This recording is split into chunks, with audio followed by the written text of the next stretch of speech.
Assalamualaikum. Hai, saya Aiza. Okey, Aiza nak share cara atasi masalah batuk ketika hamil.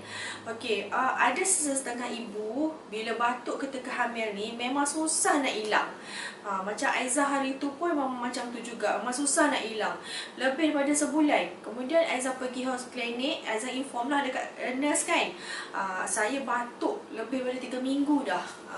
Jadi bila masa kita cakap lebih daripada 3 minggu, terus akan pergi ke proses seterusnya. Kita check lah, cucuk apa semua tu kan. Alhamdulillah masa tu tak ada masalah jangkitan apa-apa lah. Okey, jadi apa yang Aiza buat untuk menghilangkan batuk ketika hamil ni, sebab kita tahu kan, kita tak boleh ambil ubat yang sebarangan ketika hamil ni. Jadi doktor pun ada juga suggestkan kita ambil madu setiap pagi. Okey, Aiza, husband Aiza belilah madu. Okey, selain daripada ambil madu ni, minum nana ayam banyak kan, minum ayam banyak yang mencukupi lah setiap hari. Kemudian Aiza ambil Aiza ambil omega dengan garlic shakli.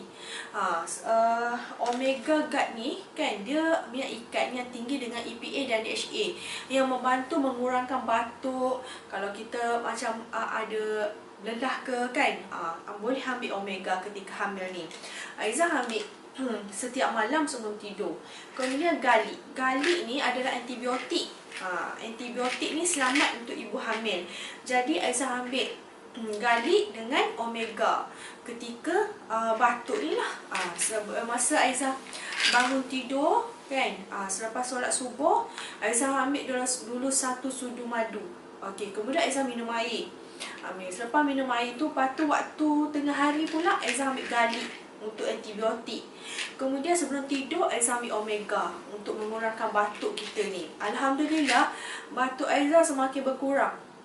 Yang 3 minggu yang sebulan tu berkurang dengan yang Aiza amalkan 3 benda ni, iaitu omega dan garlic dan madu. Okey, jadi kepada ibu-ibu yang hamil batuk kan, Aiza faham sangat bila kita batuk, kita kadang-kadang tu terkencing lah apa semua, maknanya susah tau kita nak kawal. Jadi Aiza sangat mencadangkan, Aiza nak bantu untuk mengurangkan, untuk baik batuk korang ni. Aiza sangat cadangkan lah ambil omega dengan garlic. Kemudian boleh juga kita add on madu tau. Jadi siapa-siapa yang berminat nak ikhtiar pulihkan batuk, untuk ikhtiar untuk baikkan batuk dengan omega dengan garlic ni, boleh hubungi Aiza di 017-305-3031. InsyaAllah Aiza akan bagi guide macam mana nak makan, cara yang betul untuk kurangkan batuk kita ni.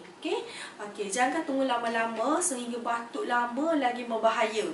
Okey, bye. Assalamualaikum.